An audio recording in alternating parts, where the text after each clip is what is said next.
guys, are y'all ever going to see another Hollywood movie again, or you're sort of like, nah, from that? Disney and Marvel are dead to me. Never will ever. Well, I'll go back. Well, in my view, they pretty much milked the whole thing away. I mean,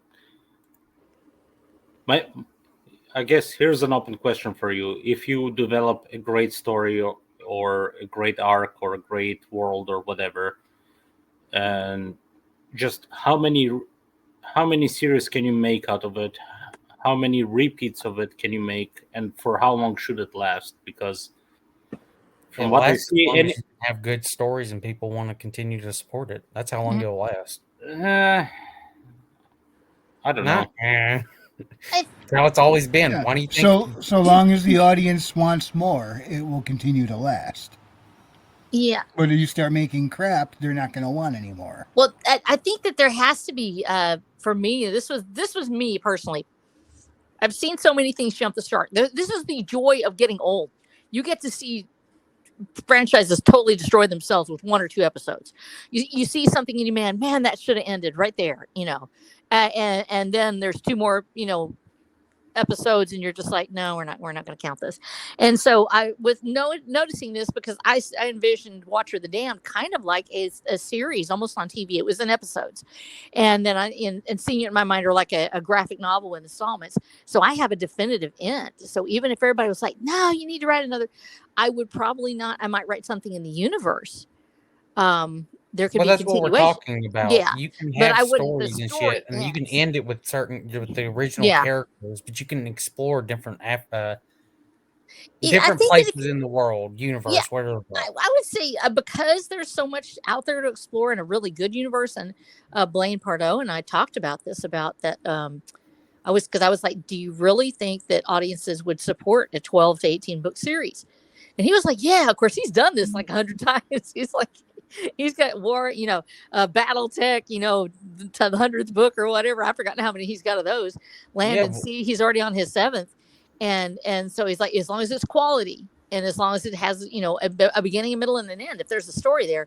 And so I think there is a need for authors and creators to know how this fits in with that original arc, how it fits in with the world. But once again, if we look at things from a franchise perspective, think about it like we thought about original D&D and tabletop RPGs.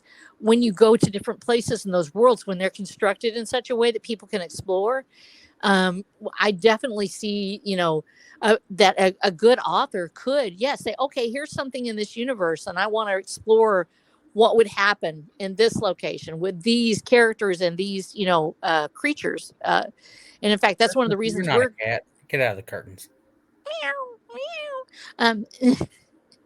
But yeah, I think that I would love to see. I'm going to probably make a big TTRPG open world RPG, because when Blaine talked to me about it, Blaine said, you need to make this into a TTRPG. And we had talked about that being actually the 4th arc of the series.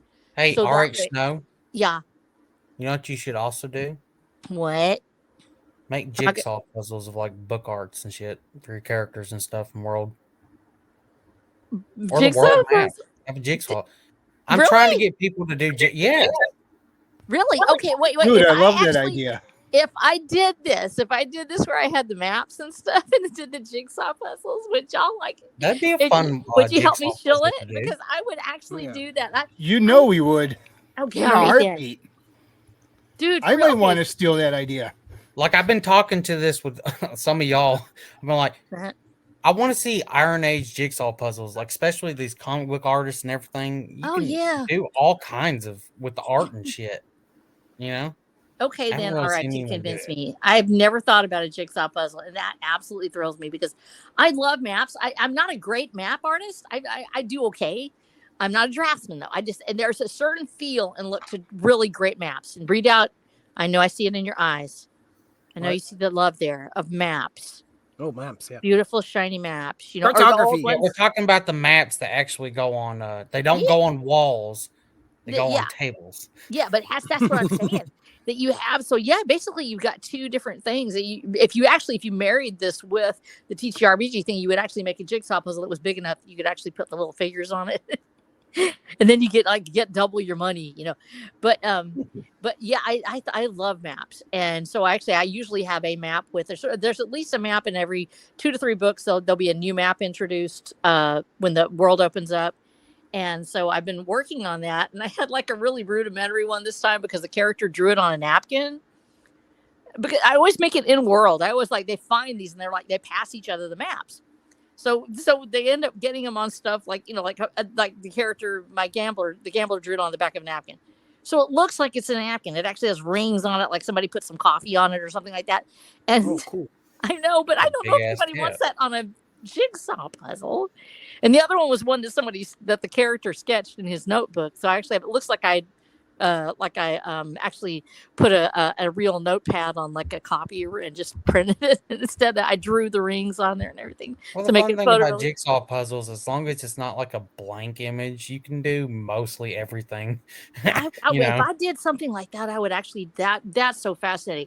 I would want a full color, real live map. I would love to have a world map, like Texas with all the creatures. I don't know if y'all have ever seen the ones that were made like in the 50s and 60s. They were like bandanas, and they would have the only thing I would recommend if you do it like a jigsaw puzzle is have some color variations so it's easy and have some extra stuff. Easy. Do I have the correct map on screen? Ooh, yes. And see, I think that would be too simple because it's just black and white. I also have Purgatory is the other one I did. Do you have that one? So this is the Watcher's own personal map that he drew by hand. And then they find one later that's by a draftsman. And my father was an engineer, so I actually put it in more to scale and actually took it off of I had Google Maps. I did a flip, and I changed up some features and then created another map. So I don't know if Purgatory is there or not. I don't know if I sent that one to you. Did I? Did I send you my Purgatory map? I'll have to send it to you because it's really. No, I grabbed this off of Google. Oh, you did? What? You found it on there? I typed in Watcher of the Damned maps. Dude, I feel famous now. I feel so famous. Yeah, that's me just hand drawing stuff and not even caring because that was like my very first book. And I'm just like, la, la, la, map, And so I drew all the stuff on there because my dad used to have all these bandanas that would have like the states on it. And it would have like Mockingbird is your state bird, and it'd have like pecans for your tree, And so I just did that one pretty much, except I put chupacabras and weird stuff on it. Speaking of which, look what I got right in the middle there. What? Oh, wait, that my chupacabra. Goats, my goats. Yes, actually, that is, my goats, killer goats and meats. I've got, during Sunday Coffee, when they were talking about the goats, I put in there, it's like, or not Sunday Coffee, it was during Iron Age Nights, I think I sent in a super chat saying, get a chupacabra, problem solved. Thank you. I'm so sorry I missed all that. Oh my gosh, we've had such a crazy week. I think I was there for part of it.